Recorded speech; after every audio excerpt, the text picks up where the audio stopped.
¿Qué tal, chicos? Buenas noches. ¿Se me escucha bien o hay alguna interferencia de audio? Sí, se te escucha correctamente, Michelle. Ah, ya, chévere, Sí, sí, sí, entonces. está bien, se escucha bien. ¿Cómo están, chicos? Mucho gusto con cada uno de los que están hoy acá. Eh, Justamente el día de hoy vamos a tener un seminario de un tema que es, la verdad, muy, muy útil, muy bonito, así que den el pretest para ir ya comenzando con este en unos minutos. Ya me ha presentado mi compañero José.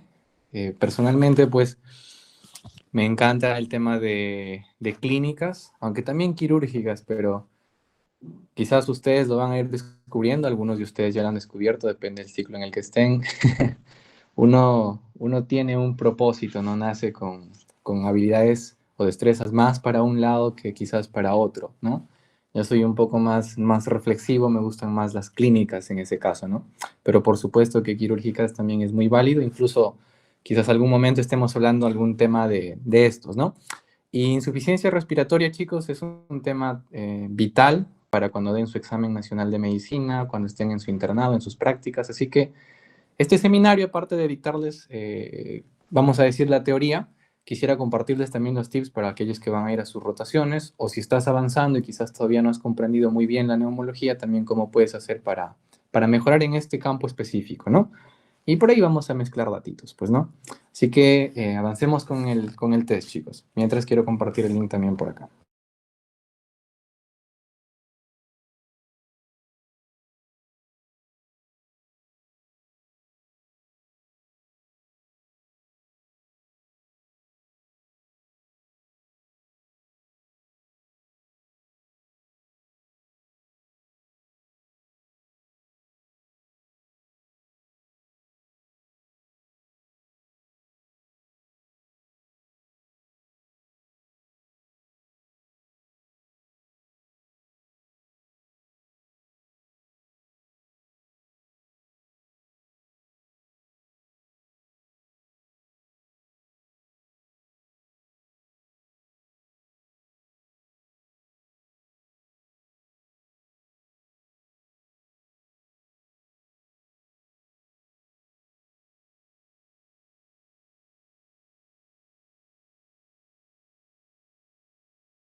Ok, chicos, vamos a comenzar, chicos, y brevemente nada más, quizás no me tomará más de 20 segundos. Quisiera, si me lo permiten, ¿no?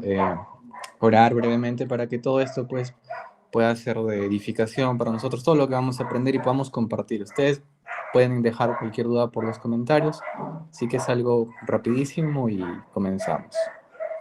Señor, te doy gracias por esta oportunidad de poder compartir con mis compañeros de la Universidad Señor de Zipán. estos temas, Señor, de insuficiencia respiratoria. Te pido, Señor, que yo creo que tú eres el que nos da la sabiduría y la inteligencia, que puedas iluminar, Señor, nuestra mente para poder comprender con facilidad este tema y que pues podamos aplicarlo en todos los ámbitos, Señor, ya sea para un examen, para nuestras prácticas, para una rotación, para el futuro, Señor.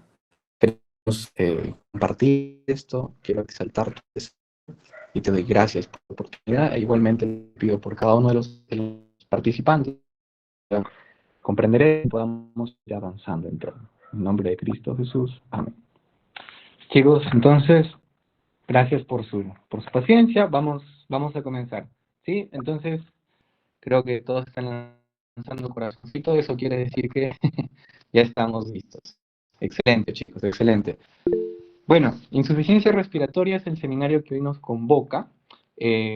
Yo voy a compartir esta clase donde vamos a ver sobre todo a la insuficiencia respiratoria aguda, ¿no? Aunque vamos a ver la clasificación para entenderla mejor, pero el tema central va a ser la clasificación aguda, porque me comentaban que lo crónico lo van a estar viendo posteriormente, ¿sí? ¿Qué contenidos vamos a encontrar en esta presentación, chicos? Definición y clasificación. Nosotros tenemos que partir de ahí, chicos, rentabilizar las cosas, ¿no? Si no entendemos un concepto, no sirve saber la clasificación, no sirve saber el tratamiento, porque no sabes a lo que estás abordando. Y eso nos ayuda a jerarquizar y entender mejor las cosas. En la fisiopatología va a ser necesario que repasemos mecanismos de la hipoxemia, la hipoxia y la hipercapnia. En etiología vamos a ver las causas más frecuentes.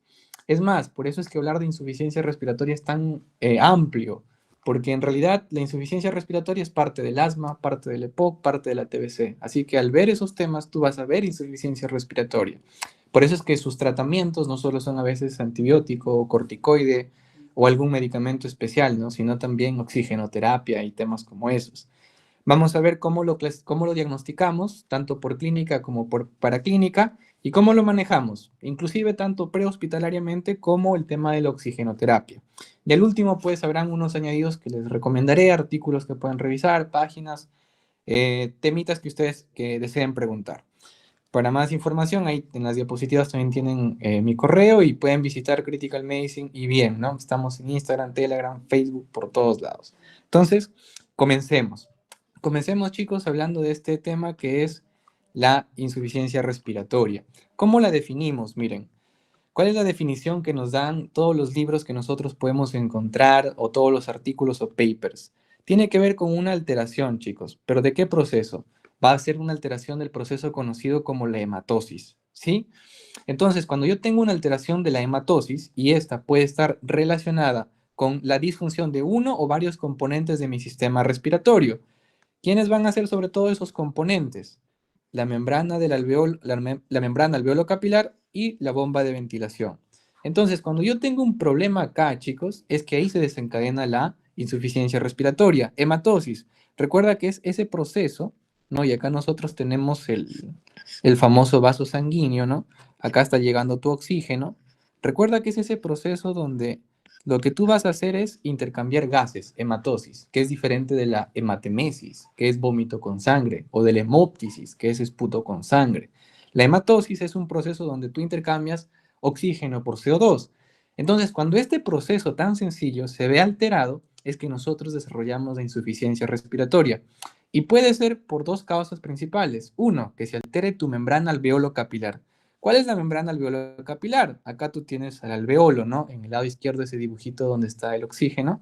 Y ahí al lado, pues un vaso sanguíneo, ¿no? Proveniente de la arteria pulmonar. Aquí debería ser azul sobre todo, ¿no? Entonces, esa membrana formada por el epitelio de lo que viene a ser tu alveolo, más formada por tu endotelio, y acá inclusive en medio de esta, tú vas a encontrar algún tejido de tipo conectivo. Todo eso es lo que nosotros conocemos como membrana alveolo capilar. Entonces, cuando yo tengo un problema acá, es que yo desarrollo insuficiencia respiratoria.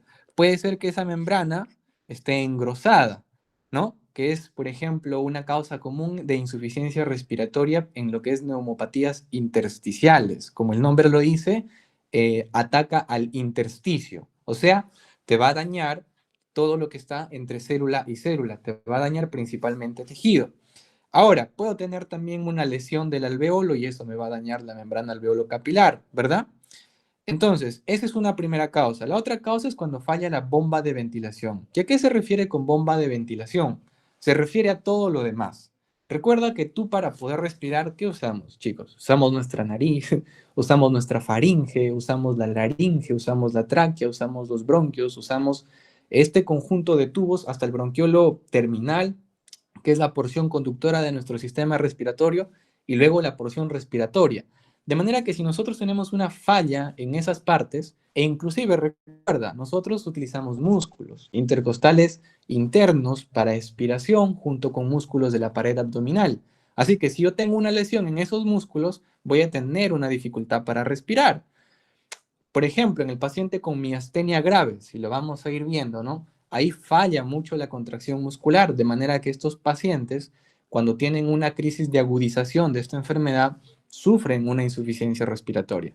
Ahora, puede fallar también tu caja torácica, una deformidad en los huesos que te condicione justamente un mal llenado de aire de los pulmones, o etcétera. Entonces, está involucrado eso, está involucrado el sistema nervioso, ya lo vamos a ir viendo. Así que cuando falla este proceso es que yo hablo de una insuficiencia respiratoria, sobre todo cuando es en horas o días sin mecanismos de compensación de una insuficiencia respiratoria aguda.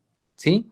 Entonces, si lo queremos definir en palabras claves, alteración de la hematosis, más, en este caso, por disfunción, membrana alveolo-capilar o bronco, o en este caso, bomba de ventilación. Ahora, esa es la definición conceptual.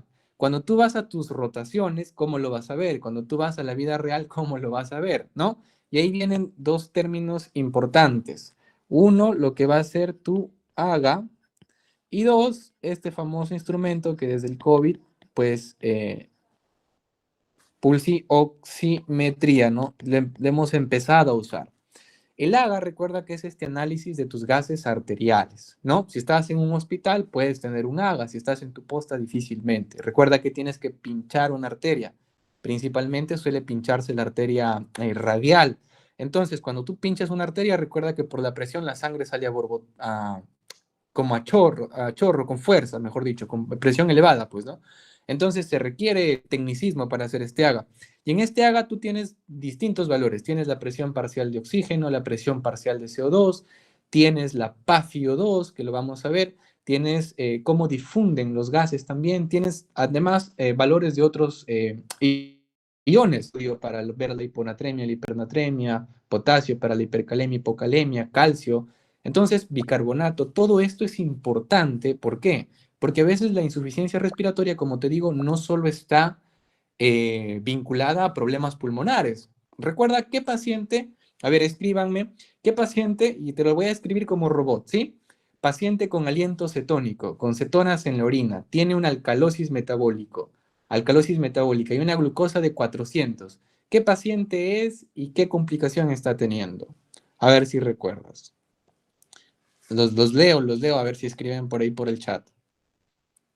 Cetoacidosis diabética, exacto, cetoacidosis diabética. El paciente con cetoacidosis diabética te hace insuficiencia respiratoria, ¿no? Te hace insuficiencia respiratoria porque se condiciona todo su ambiente, en este caso metabólico. Y no solo eso, por eso es que la cetoacidosis diabética no es como que una enfermedad, vamos a decir así, la artritis reumatoide. Tú le das metotrexate más o menos prednisona por 7 días y controlas, y ya está, controlado.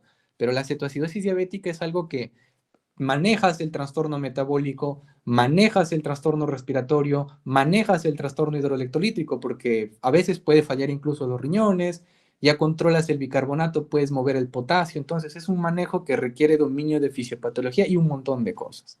¿Sí? Entonces, en el AGA nosotros tenemos todos estos datos. ¿Y cómo definimos nosotros a la insuficiencia respiratoria? Pues una presión parcial de oxígeno menor de 60 milímetros de mercurio, y que te quede bien este dato, ¿sí? Puede estar acompañada o no de una hipercapnia. ¿Qué es la hipercapnia? Presión arterial de CO2 mayor a 45 milímetros de mercurio. ¿Sí? Entonces, sí o sí hay hipoxemia, pero la hipercapnia es condicional. ¿Sí? Y eso nos va a definir tipos de insuficiencia respiratoria.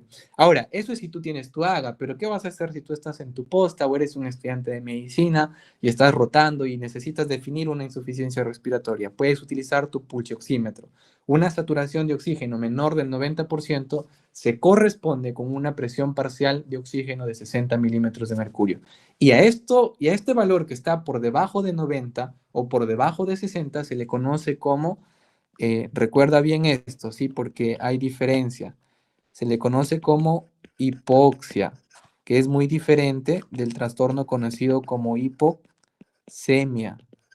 ¿Por qué te digo esto? Hipoxemia es que el oxígeno baja en sangre, pero hipoxia es que ya el oxígeno no llega a tus tejidos. Si no hay oxígeno en tejidos, va a haber isquemia, y si hay isquemia, va a haber muerte. Y obviamente eso es más perjudicial. Así que nosotros hablamos de insuficiencia, exacto, nosotros hablamos de insuficiencia respiratoria cuando hablamos de estos términos principalmente. ¿Sí, chicos? Continuemos. Entonces, miren, acá viene la clasificación de la insuficiencia respiratoria. La insuficiencia respiratoria nosotros la podemos clasificar acá, chicos, en base a dos cosas, ¿no? Gasometría arterial o tiempo de instauración. Como les dije, esto es en general. Cuando yo defino una insuficiencia respiratoria hipoxémica parcial tipo 1 o hipercápnica global tipo 2, hipoxémica, como su nombre me dice, en este caso, el gas alterado va a ser el oxígeno, menor de 60 milímetros de mercurio, ¿sí? Pero hipercápnica es cuando yo tengo más de 45 milímetros de mercurio de CO2. ¿Cuándo pasa esto? Sobre todo en pacientes con EPOC, ¿no? El paciente con EPOC recuerda que su patrón es obstructivo, ¿no? Cuando tú valoras la FEP1, ¿no? ¿Qué pasa? Este patrón es menor del 70% y se define como obstructivo. ¿Qué significa obstructivo? O sea, que tus vías aéreas están obstruyendo el camino del oxígeno. ¿Por qué? Porque hay una inflamación crónica, se reduce el espacio, entonces, ¿qué va a pasar? El oxígeno que va a entrar va a ser muy poco. E igualmente el CO2 que necesita salir va a ser muy poco. Pero es más característico entonces que se acumule el CO2 en tus pulmones. ¿Y qué vas a ver en la radiografía de un paciente pocoso? Hiperinsuflación. ¿Y por qué gas? Por el CO2. Entonces, si tiene un montón de CO2, ¿qué va a tener ese paciente? Una insuficiencia hipercápnica o global o tipo 2. Y si tiene CO2 elevado, para compensarlo, ¿qué hará tu cuerpo? Si tienes CO2, o sea, acidosis respiratoria, para compensarlo, ¿quién va a entrar? El bicarbonato, ¿sí o no? Si se eleva el CO2, se eleva el bicarbonato para compensar y compensas el trastorno. Por eso es que el paciente con EPOC se le conoce como un, en este caso, alcalótico metabólico crónico, ¿no? O tiene una compensación crónica de una acidosis respiratoria. Ahora, ¿cuándo definimos insuficiencia respiratoria aguda, crónica o crónica reagudizada? Pues acá está, mira, y esta es la palabra. ¿Cuándo es aguda? Doctor, cuando no tiene mecanismo de compensación. El epocoso tiene mecanismo de compensación, su bicarbonato va a estar alterado, ya vas a sacar su AGA y vas a ver eso. Pero en una insuficiencia respiratoria aguda no vas a ver compensación, vas a ver inversión de valores, van a estar disminuidos justamente en el momento agudo de la crisis. Ahora, ¿cuándo va a ser crónica? Cuando tú tienes mecanismos compensatorios. Recuerda, si la falla es respiratoria, la compensación va a ser renal. Si la falla es renal, la compensación va a ser respiratoria. Si uno aumenta, el otro tiene que aumentar para compensar. Si uno disminuye, el otro igual disminuye para compensar. Entonces, el ejemplo más clásico en insuficiencia respiratoria crónica, tu paciente con EPOC. Ahora, hay crónica reagudizada. Esto se da sobre todo en un paciente con insuficiencia respiratoria crónica que has tenido una infección. Sobre todo es eso. Y acá, por ejemplo, ¿quién resalta otra vez? Es tu paciente epocoso, ¿no? Y vas a recordar esta nemotecnia incluso, ¿no? Seguro ya lo verán en el otro, eh, en este caso, en el otro, en la otra clase, ¿no? Vas a recordar la nemotecnia ese hombre. ¿Para qué? Para recordar los agentes etiológicos más frecuentes de insuficiencia, de reagudización en paciente pocoso. Y esta es pregunta de examen, ¿no? Te ponen toda la clínica de un paciente pocoso y luego te dicen que aparte de eso, ahora está reagudizado, agudizado. Y te dicen, ¿cuál será el agente etiológico más probable? Y así te va a venir en tu examen, ¿no? Entonces, ese hombre por SHM, ¿no? La S de tu estreptococo, la H de tu Haemophilus influenzae y la M de tu Moraxella catarrhalis, ¿sí? Preguntas de examen clásico en ANG, internado, bueno, el serum ya no viene, ¿no? Pero es pregunta clásica. Entonces, chicos, esa es la introducción, ¿sí? Y ahora vamos a ver cuáles son la fisiopatología, por qué es que sucede la insuficiencia respiratoria, por qué es que se me baja el oxígeno. Algunos de ustedes han viajado, todos son de Chiclayo y han viajado alguna vez a Cajamarca o a Cusco, a Huancavelica, a Apurímac. ¿Alguno acá con una experiencia de, entre comillas, el famoso soroche?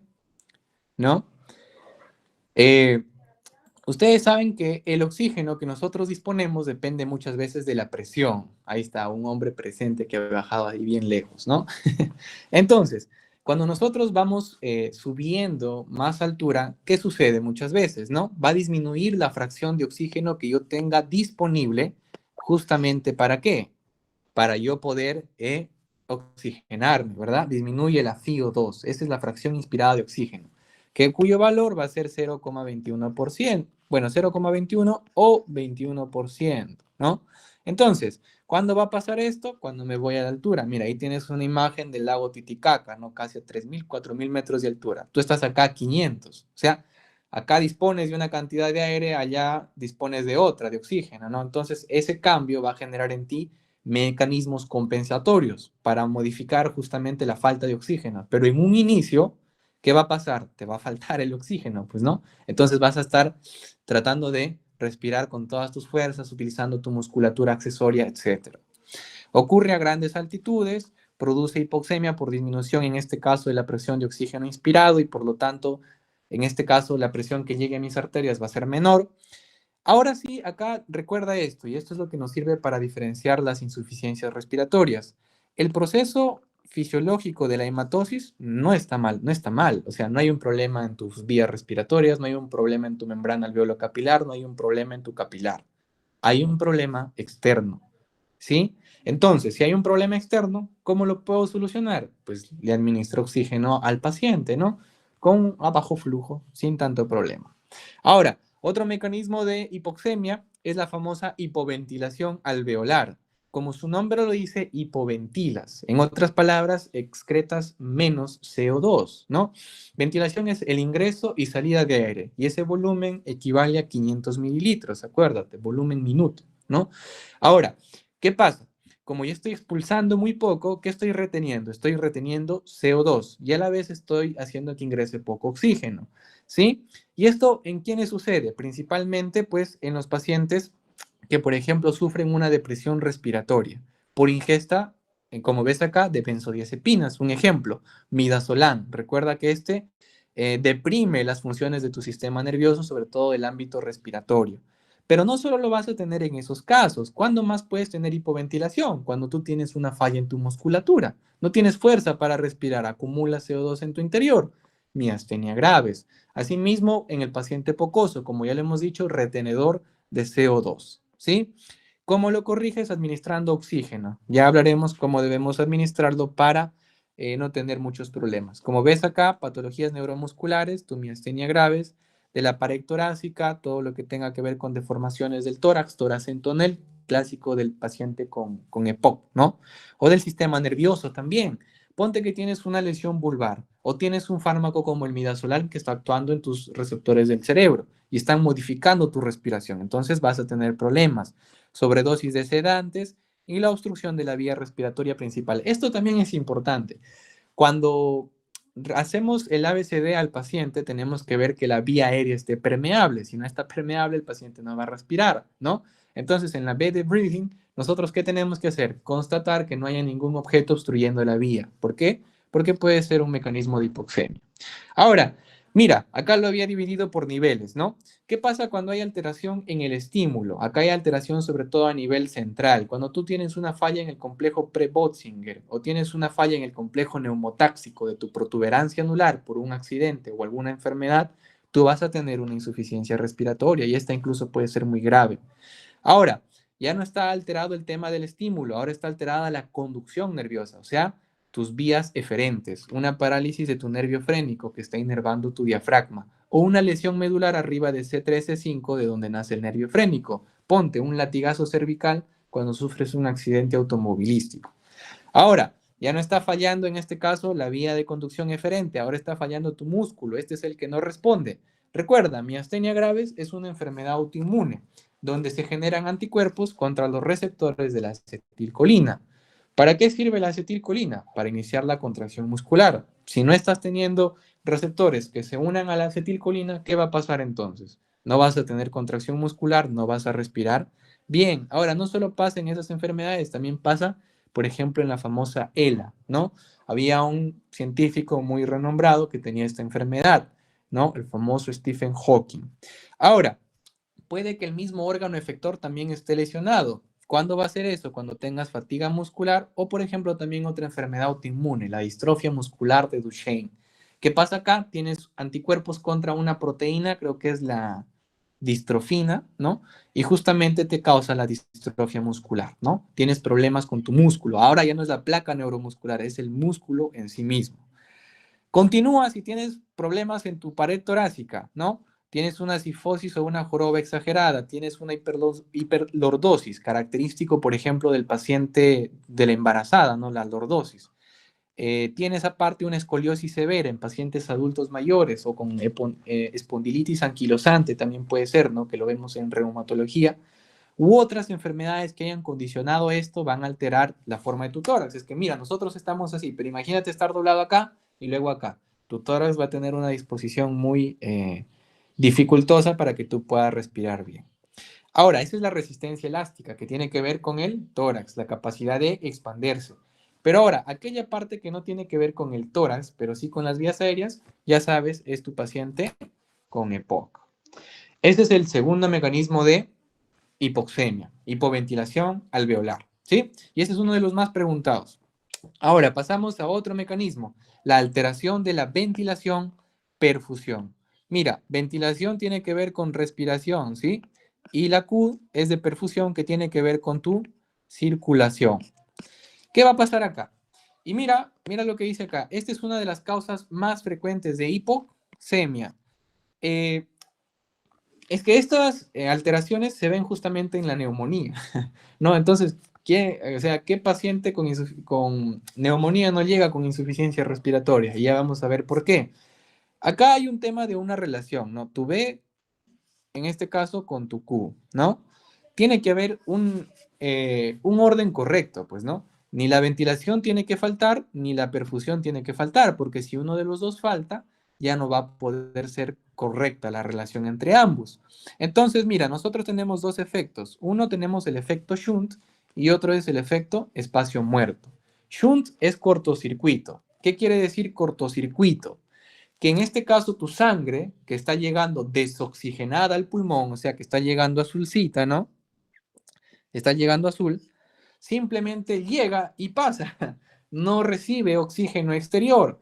¿Por qué? Porque está viendo, como dice en este caso, un cortocircuito, no está llegando a ella, a tu sangre desoxigenada el oxígeno. Entonces, llegó desoxigenada y se va desoxigenada. ¿Y por qué puede pasar eso? Tiene que ver con tu alveolo, pues no, porque no hay problema en el capilar. El capilar es el que transporta la sangre, pero el alveolo no le ha pasado oxígeno. ¿Y cómo puede ser que el alveolo no le pasó oxígeno? Pues la única respuesta es que ese alveolo está obstruido, está ocupado por algo. Puede estar ocupado por pus, puede estar ocupado por moco, puede estar ocupado por sangre, ¿no? Y esto es característico pues en las neumonías, ¿no? Estas van generando por la misma reacción inflamatoria, acumulación de neutrófilos que están ahí luchando con las bacterias y todo un problemón. Se acumula entonces líquido inflamatorio en tus alveolos, ¿no? Y aquí cuando vayas a tu rotación, este es un clásico. Si tú estás en tu rotación de neumología y tu doctor te da un paciente con insuficiencia respiratoria, escúchale bien los pulmones y dile, doctor, mi paciente tiene crépitos. Con eso ya estás, ya con eso lo rompiste. Y el doctor te va a decir, explícame cuál es la fisiopatología de un crépito.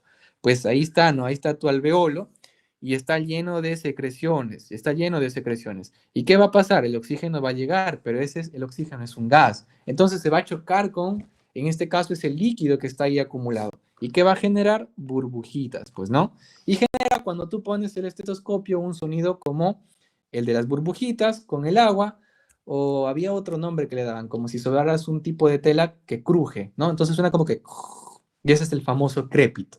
Entonces, eso se puede producir en una neumonía, se puede producir en una neumopatía intersticial, lo puedes encontrar, ahí está, lo puedes encontrar también en lo que viene a ser, se me fue el nombre de esto, en las neumonías aspirativas, ¿no?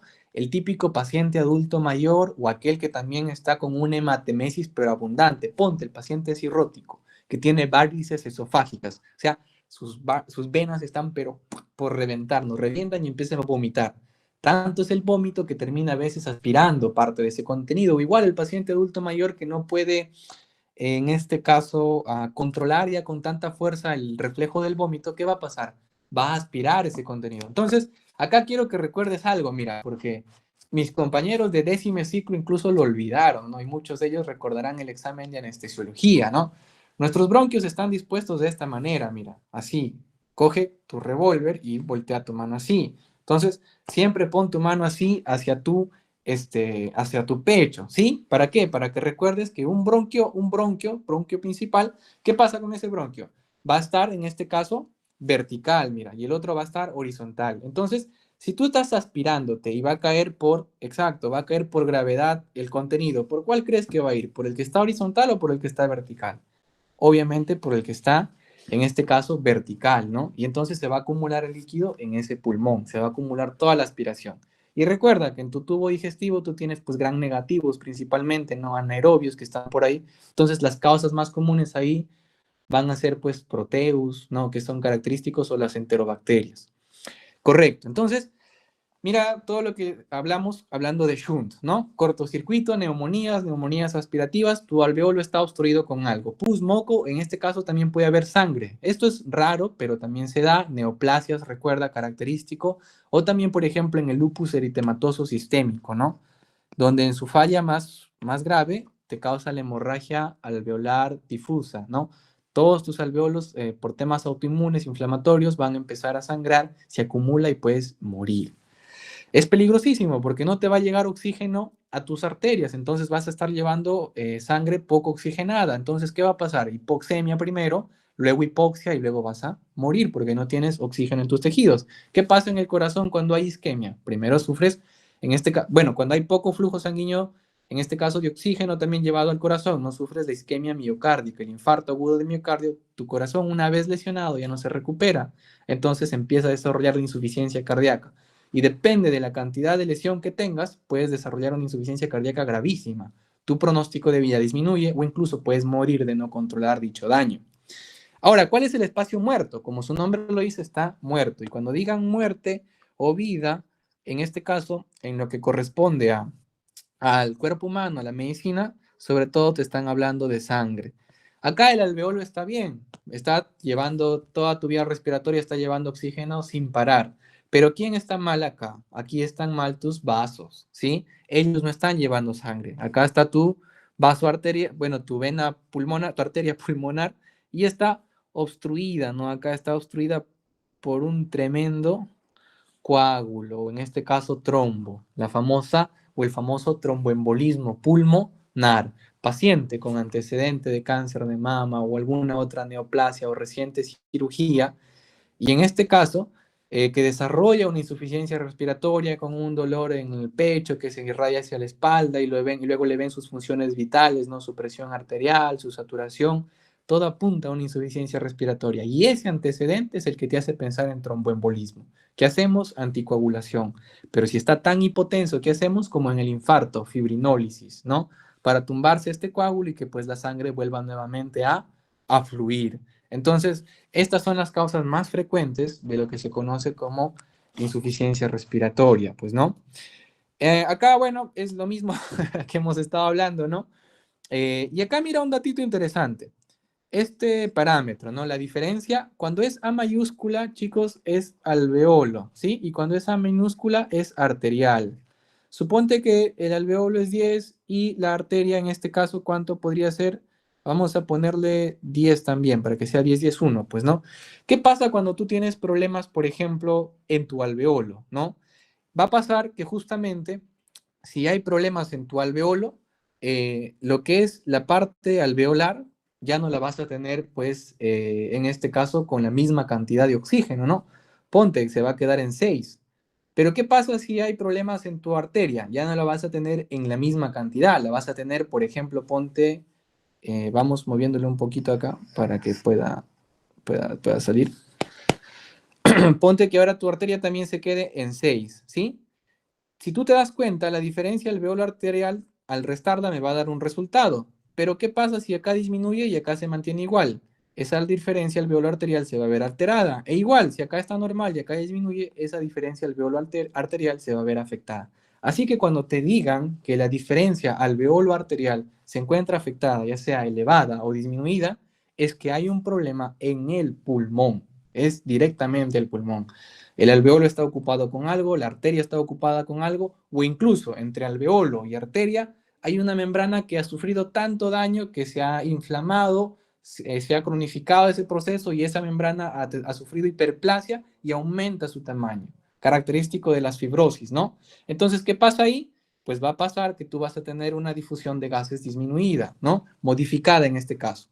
Entonces, cuando hay modificación en esta diferencia, hay problema en el pulmón.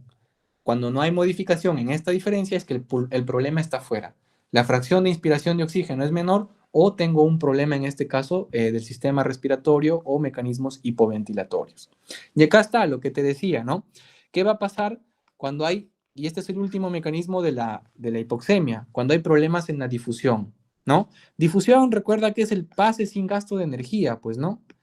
Es este pase sin gasto de energía, sobre todo de gases, ¿no?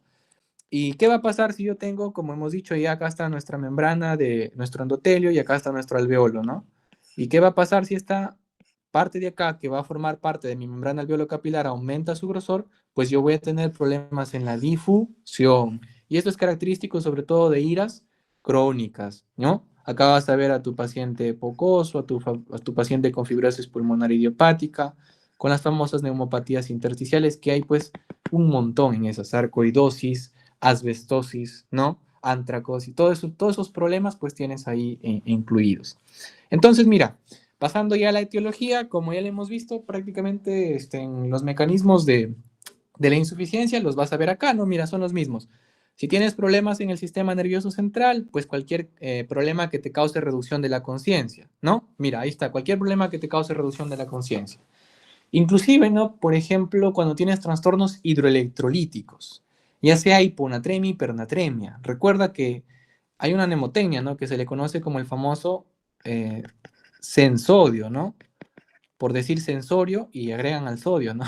Todo problema con tu metabolito que se conoce, en este caso tu electrolito, que es el sodio, te va a generar alteraciones del sistema nervioso central. Entonces, eso puede condicionar muchas veces tu forma en la que tú estás respirando, ¿no?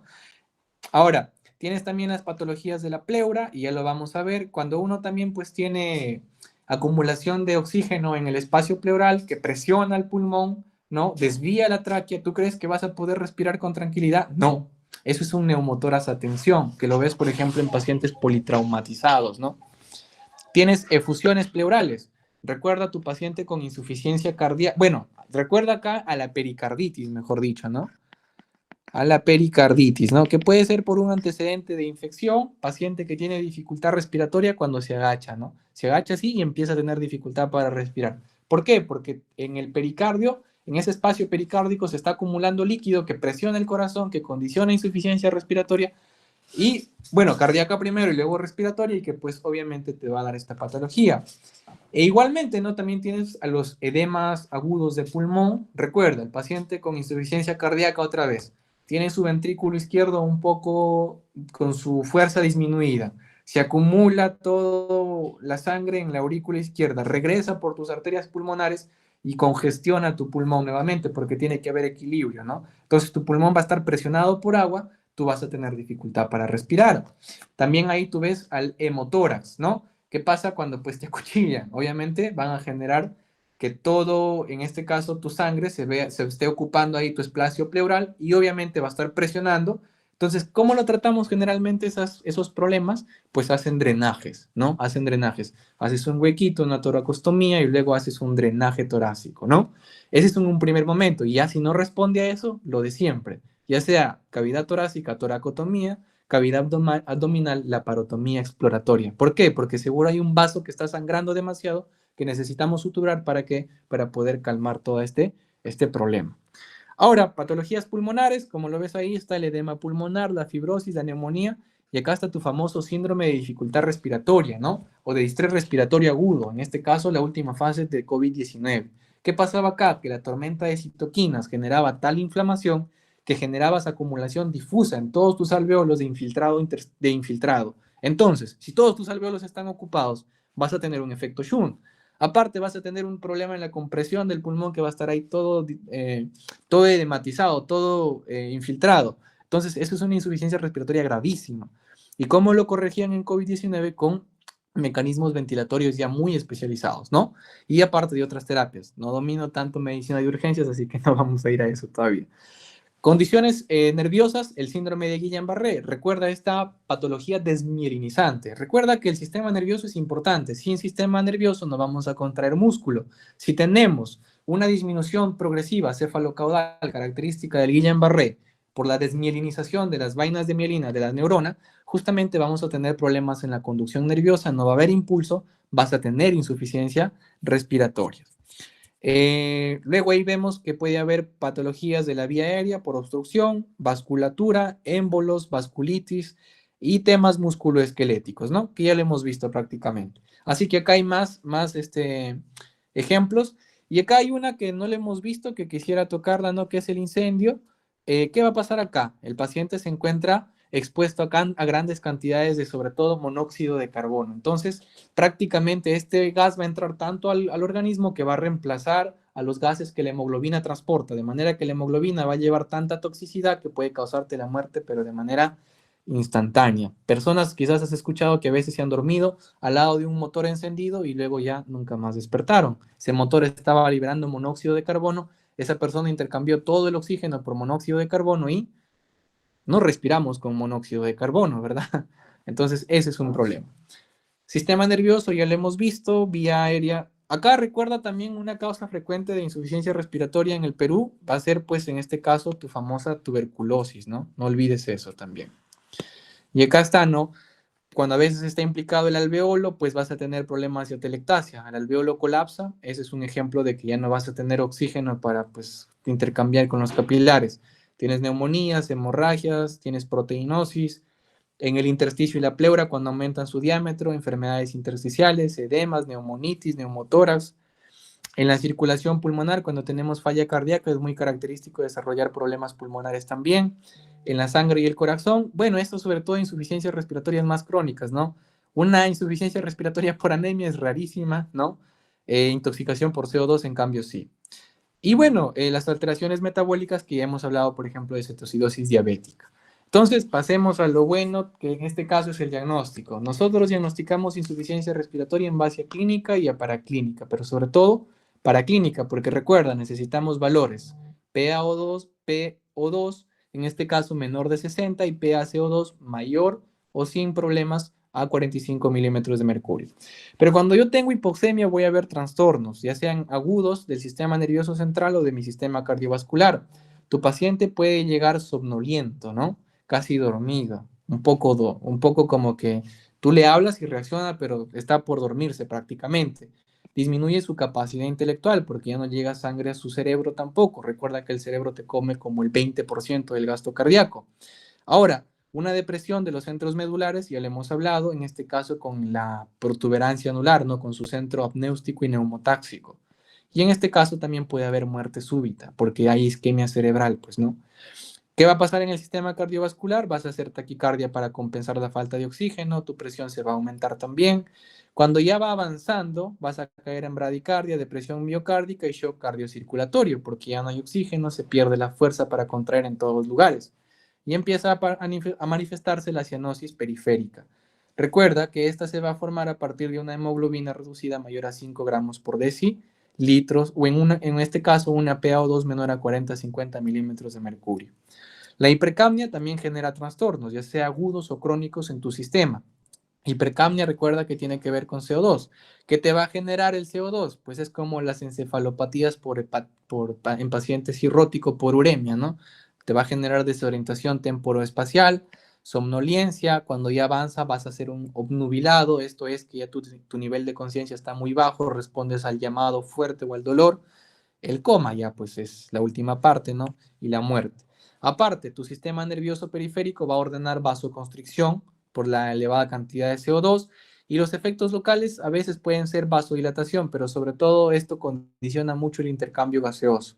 El paciente suda, se pone preocupado, ansioso, ¿no? Y genera también taquicardia. Ahora, en el caso de una parte crónica, es característico, pues, por ejemplo, el famoso flapping, ¿no? Que ya te condiciona ya alteraciones del sensorio, somnolencias y cefaleas, que es con lo que vive, por ejemplo, el paciente pocoso. Es igual que el paciente renal, ¿no? Recuerda, el paciente renal crónico tiene problemas para gestar el control, en este caso, de la urea, ¿no? Entonces, mira, tú tienes un paciente renal crónico que tiene problemas para gestionar su urea. ¿Qué hacemos en clínica para tratar a un paciente renal crónico? Tratamos de que su función renal no baje tanto, de modo que no pueda controlar esa urea, porque si ya baja demasiado y no controla esa urea, el paciente ya va a necesitar ir a otro tema de tratamiento, ya no clínico, sino quirúrgico. Igual es en el paciente pocoso. Cuidamos su gestión, en este caso del CO2, por eso es que están constantemente dándole broncodilatadores a su vía aérea, están tratándolo con también los anticolinérgicos, están tratando con todos estos medicamentos.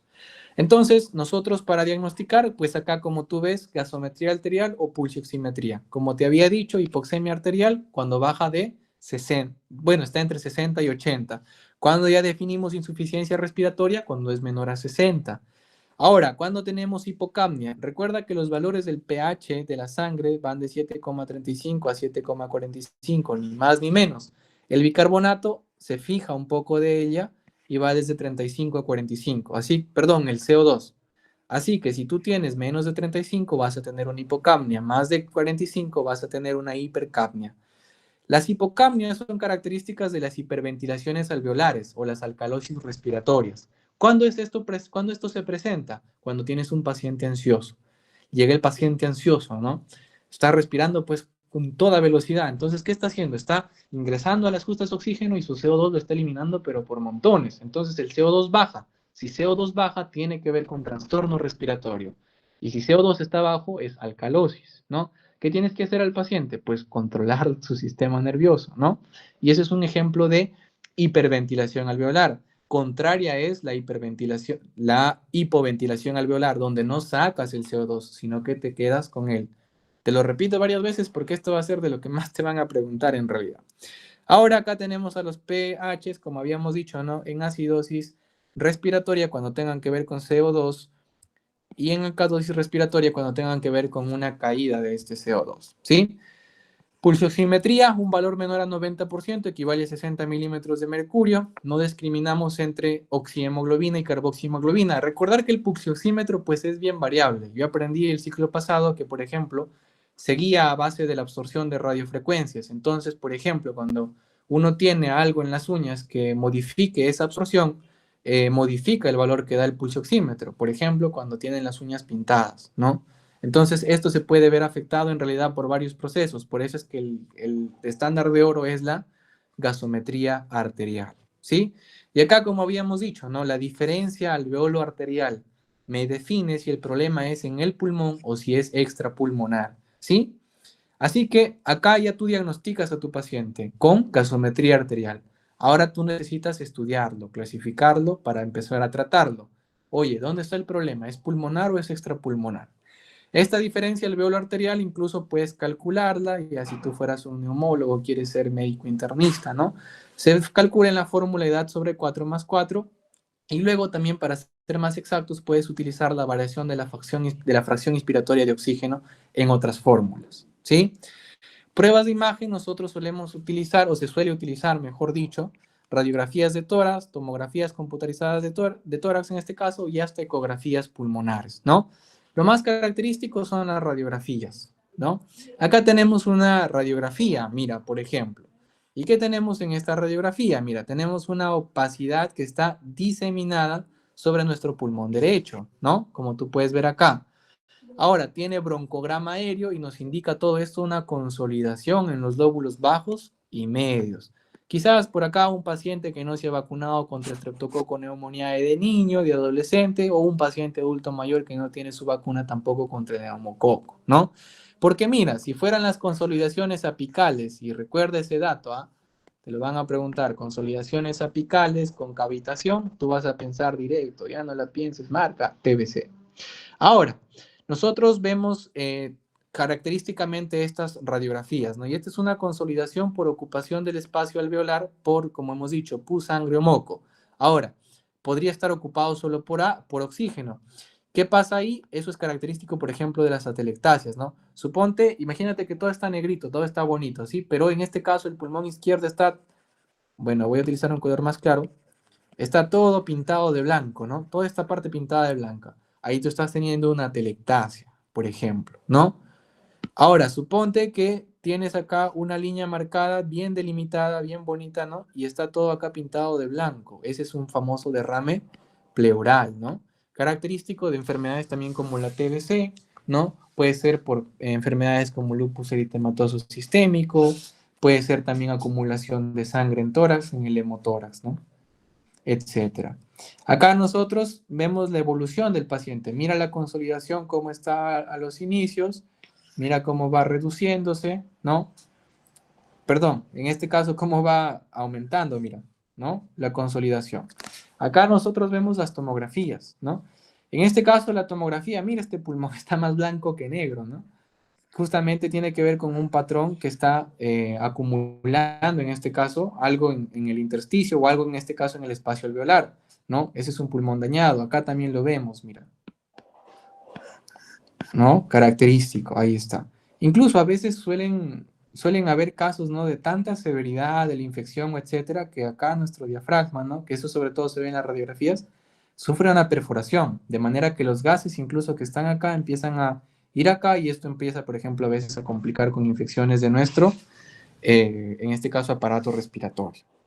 Acá hay un derrame pleural en el lado izquierdo, ¿no? Y bueno, luego de ver a tu paciente, ya lo has diagnosticado por AGA, le has tomado su radiografía, entonces ahora ya entras casi al apartado de tratarlo. Y para tratarlo, ¿cómo lo vamos a hacer? Pues vamos a clasificar al paciente, ¿sí? ¿Y cómo utilizamos y qué utilizamos para clasificarlo? Nosotros utilizamos la famosa PAFIO2. Si el paciente tiene una PAFIO2 entre 200 y 300, hablamos de una insuficiencia leve, entre 100 y 200 moderada y menos de 100 severa. Este es criterio, por ejemplo, para nuestro famoso shock, ¿no? Acá nuestro paciente ya necesita que nosotros intervengamos con oxigenoterapia, ¿sí? Ahora, esto es en base a la severidad. ¿Cómo determinamos nosotros que puede haber cronicidad en nuestro paciente?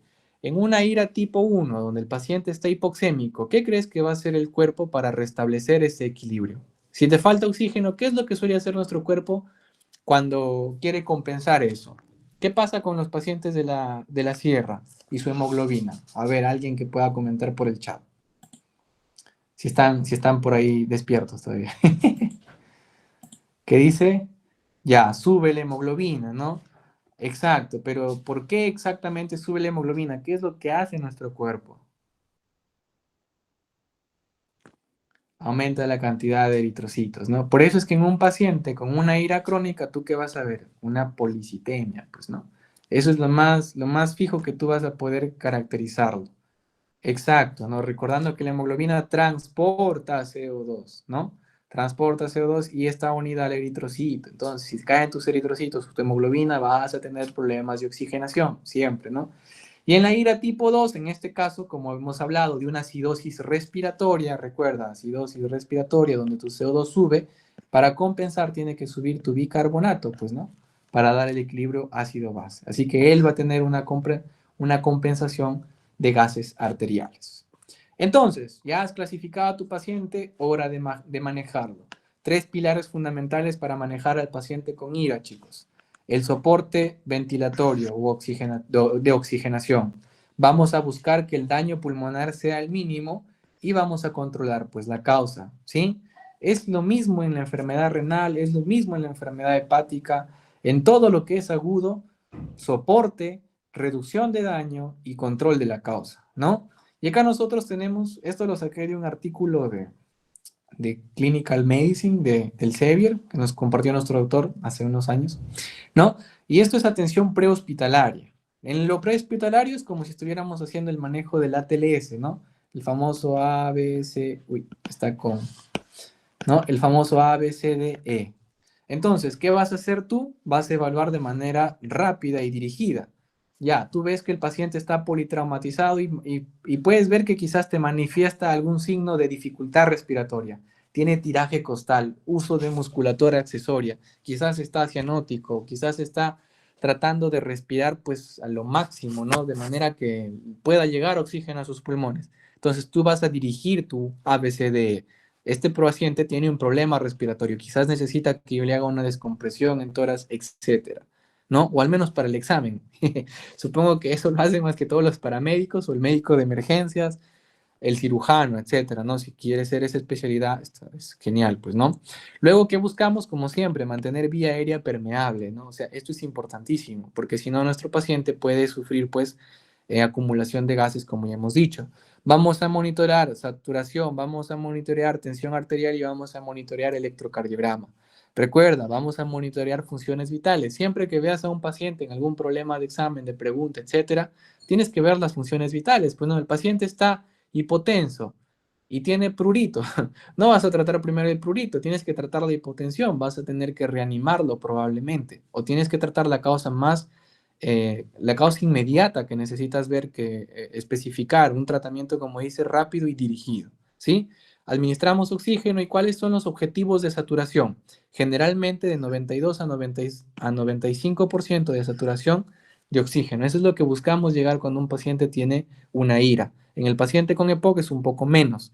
Valoras la colocación de una sonda nasogástrica, quizás el paciente va a necesitar alimentación por esa vía. Valoras la canalización de una vía periférica, puede que necesite resucitación, entonces vas a necesitar ponerle líquidos, ¿no? Valoras si el paciente requiere soporte ventilatorio, ¿no? Si ya no está pudiendo respirar por sí mismo. Y acá hay como que claves, ¿no? Paciente pocoso siempre va a utilizar ventilación mecánica no invasiva, porque se ha demostrado que tiene mejores resultados. Pero los otros pacientes, al complicarse, sobre todo con una PAFI menor de 100, por lo general van, como dice la literatura, a ventilación mecánica invasiva, ¿sí? Salvo que hayan respondido a los mecanismos anteriores de lo que se conoce como, por ejemplo, ¿no? Cánulas nasales de alto flujo o mascarillas de reservorio. Y pues si estás en tu posta, valoras el traslado a un hospital para controlarlo de manera especializada. En el hospital ya tú vas a tener todo el mejor cuidado que puedas para tu paciente. Administración de oxígeno, monitorización continua. Si es un paciente epocoso, nebulización con betagonistas, canalizas vías con mayor enfoque, canalizas sonda vesical porque necesitas medir la diuresis y no está causando, por ejemplo, ¿no? Si uno tiene un problema de una insuficiencia cardíaca congestiva que le genera edema agudo de pulmón y le genera insuficiencia respiratoria, ahora, no solo le va a generar eso, le va a generar también, por ejemplo, disminución del volumen circulante efectivo. Esto es caída de la volemia, de la sangre, vamos a decir.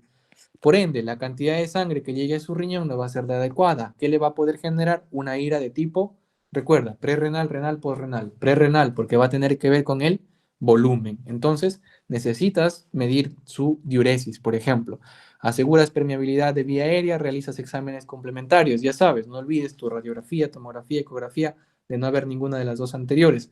Tu AGA no puede faltar para diagnosticar a tu paciente. El médico especialista ya va a determinar si este necesita o no ingresar a la unidad de cuidados intensivos. Y por último, tratamos la enfermedad actual. Dirigimos, ¿no? Es una neumonía comunitaria, es una NAC adquirida en la comunidad. Característico, pues vamos a dar betalactámicos, ¿no? Tomoxicilina más ácido clavulámico, si es... Y acá recuerda, quizás haya oportunidad de hablar de neumonía, tienes a tu CURP 65, ¿no? Vas a ver si el paciente está confundido, vas a ver la urea del paciente, vas a ver su rango de respiración, ¿no? Y vas a ver el tema de su edad que sea mayor a 65 años. Si tiene un puntaje de 1, pues manejo ambulatorio, ¿no? Y lo manejamos con una amoxicilina más ácido clavulámico. Si tiene un puntaje de 2, ya requiere hospitalización. Entonces vamos a cambiar a una ceftriaxona más un macrólido que puede ser una eritromicina, por ejemplo. Ahora, si tiene ya tiene 3 puntos, ¿no? En adelante hasta 4, en este caso, ¿qué va a pasar? Nuestro paciente ya va a necesitar ir a UCI porque necesita mayores cuidados. Y eso lo vemos en neumonía. Entonces, eso es una neumonía adquirida en la comunidad. ¿Qué pasaría en una neumonía intrahospitalaria? Recuerda, si es catéteres, ¿quién va a estar presente ahí? Tu Staphylococcus aureus, ¿no? Clásico. Entonces, ahora, eso es en el caso de infección por catéteres. Recuerdas al paciente epocoso y recuerdas la nemotecnia, ese hombre, ¿verdad? SHM, si se reagudiza, puede ser por Streptococcus, Haemophilus o Moraxella catarrhalis. Entonces, tu antibiótico-terapia la vas a tener que dirigir.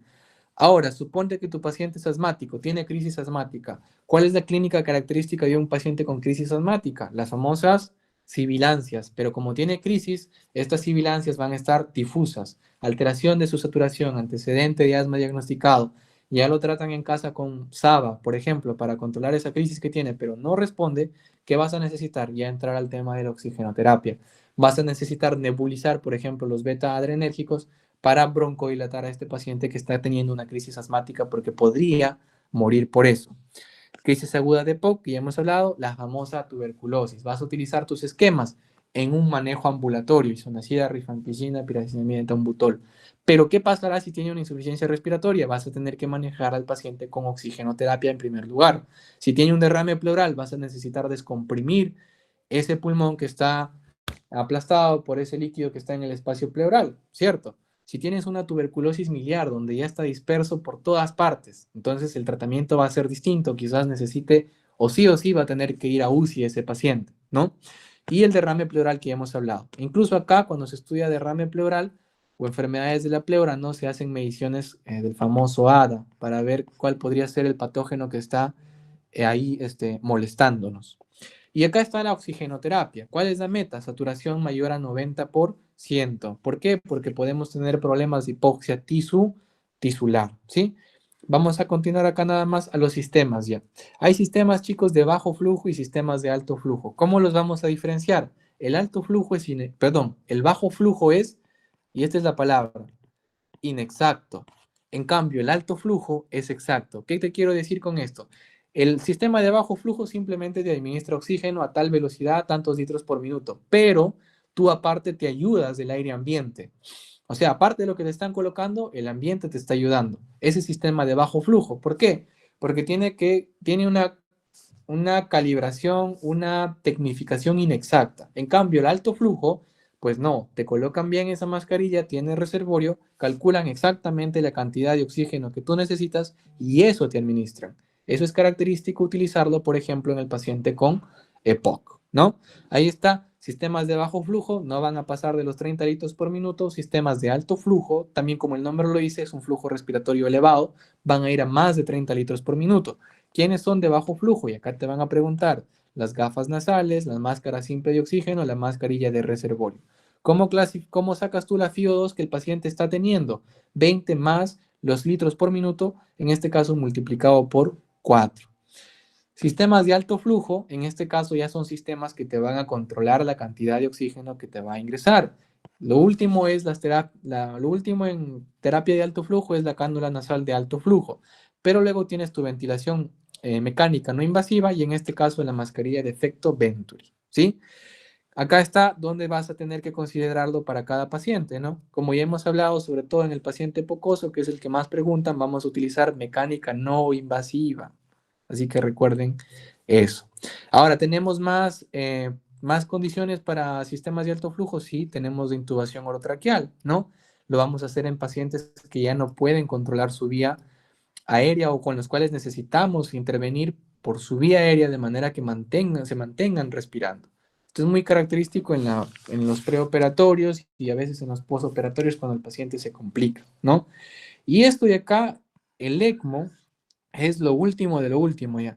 Como dice su nombre, es la oxigenación de tu membrana de manera extracorpórea.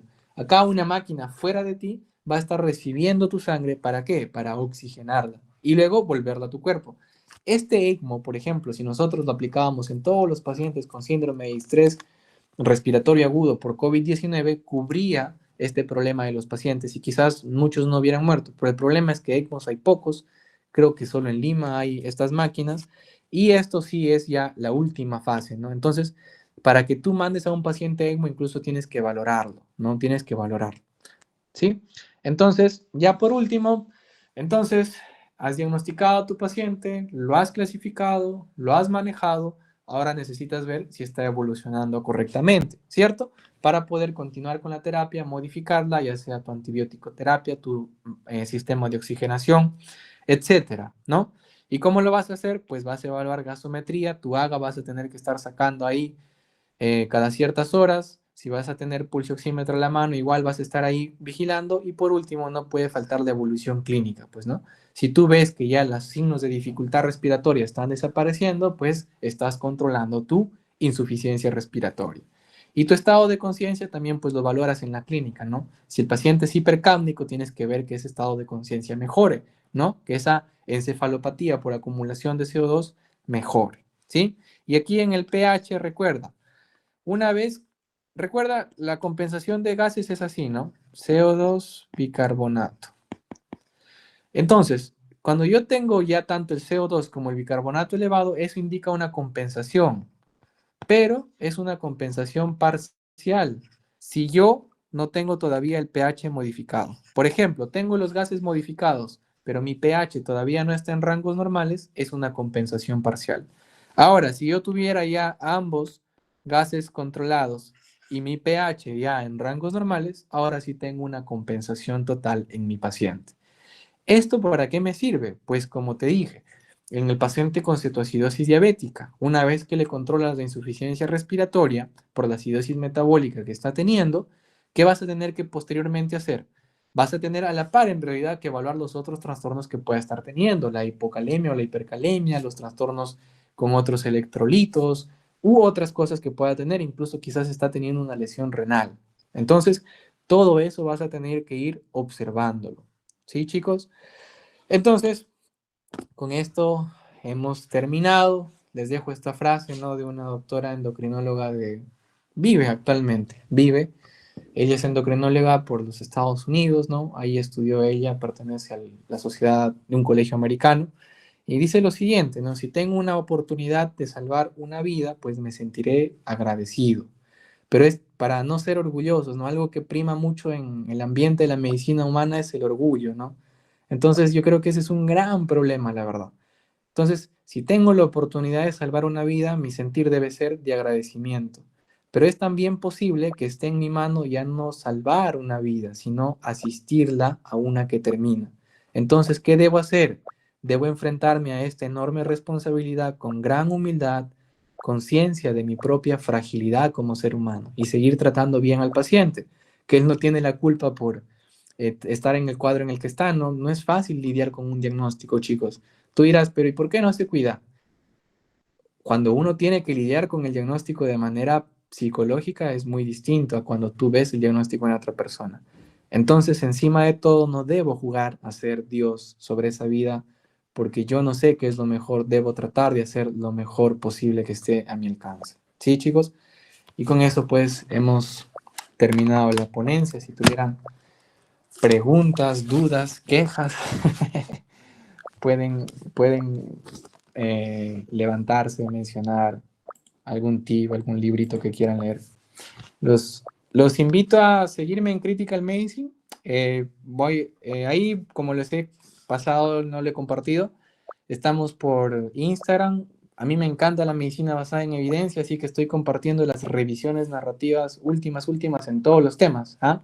Ya sea neumonía, asma, EPOC, clínicas, de neumo, de gastro, de cardio. Cardio es buenazo, seguro alguna vez va a haber una oportunidad para hablar de fibrilación auricular, síndrome coronario, etcétera. Así que síganla, pronto espero estar haciendo también así muchas clases, muchos repasos, porque cosas sencillas, chicos. Eh, Uno aprende, hay varias estrategias de aprendizaje. Una de ellas, por ejemplo, es el Active Recall, ¿no?